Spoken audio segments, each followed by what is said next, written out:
اور اپنی ماں کے سینے کے ساتھ لگ جاتے ہیں اور خوب روتے ہیں۔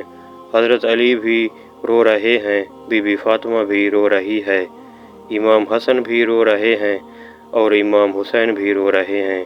اتنے میں بی بی فاطمہ کی طبیعت اور بھی زیادہ خراب ہونے لگتی ہے اور حضرت علی کو اپنے ساتھ بٹھا کر اسے 3 باتیں کہتی ہیں۔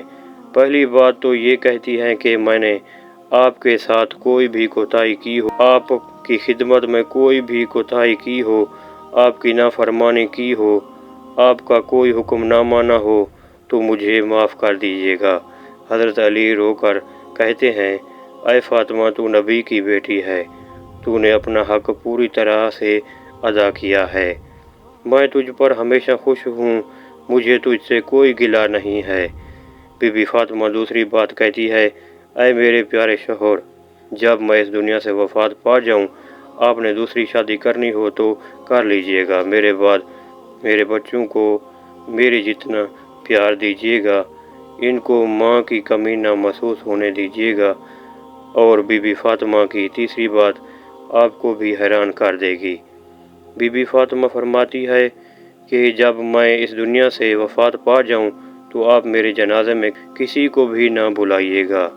یہ سن کر حضرت علی حیران ہو جاتے ہیں اور کہتے ہیں، اے فاطمہ، تو نبی کی بیٹی ہے، میں تیرے جنازے میں کسی کو کیوں نہ بلاؤں؟ تو بی بی فاطمہ فرماتی ہے کہ میں نے آج تک اپنے آپ کو پردے میں رکھا ہے، کسی غیر مرد کی نظر نہیں پڑی، میں چاہتی ہوں کہ میرے مرنے کے بعد بھی مجھ پر کسی غیر مرد کی نظر نہ پڑے۔ جب شام ہو جائے، اندھیرا ہو جائے، آپ مجھے تب دفن کر دیجیے گا۔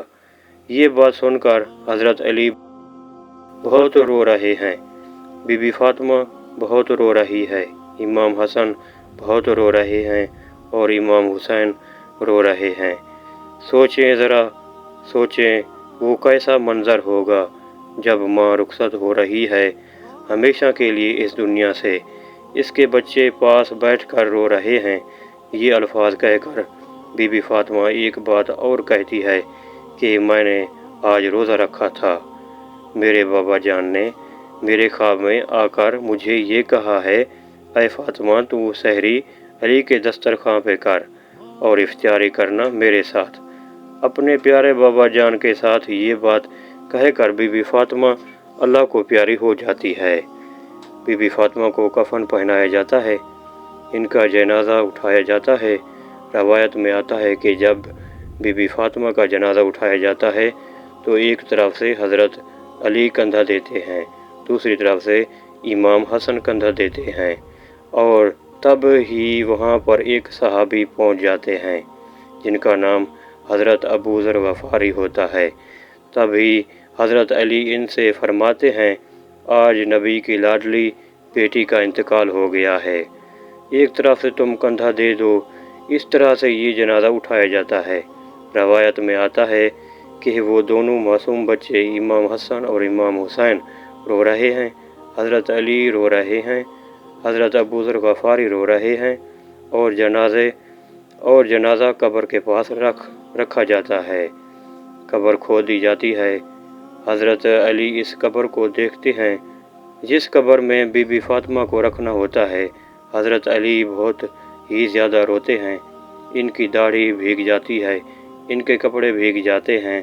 حضرت علی کبھی بی بی فاطمہ کو دیکھتے ہیں اور کبھی اپنے بچوں کو دیکھتے ہیں۔ یہ منظر دیکھتے ہوئے حضرت ابو ذر غفاری بھی روتے ہیں اور قبر سے کہتے ہیں، اے قبر، کیا تجھے پتہ ہے یہ جنازہ کس کا ہے؟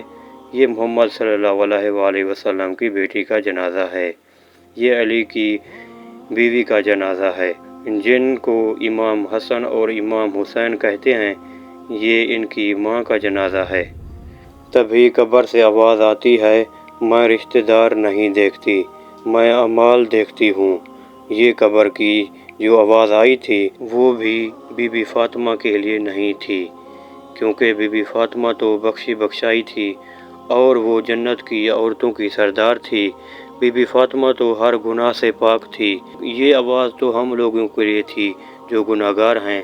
بی بی فاطمہ کو قبر میں دفن کیا گیا اور حضرت علی اپنے دونوں بچوں کو سینے سے لگا کر وہاں قبر پر بیٹھے کافی دیر تک روتے رہے۔ دونوں پیارے بچے بھی کافی دیر تک روتے رہے۔ وہ اپنی ماں کو یاد کرتے رہے۔ وہ ہمارے پیارے نبی کا گھرانہ تھا۔ وہ تو بخشے ہوئے لوگ تھے، جنتی لوگ تھے، جنت کے لوگوں کے سردار تھے۔ نافرمان لوگ تو ہم ہیں جن سے قبر ہزاروں سوال کرے گی کہ کون سے اعمال لے کر آئے ہو۔ میرے پاس اللہ تعالی ہم سب کو نیک عمل کرنے کی توفیق عطا فرمائے۔ آمین ثم آمین یا رب العالمین۔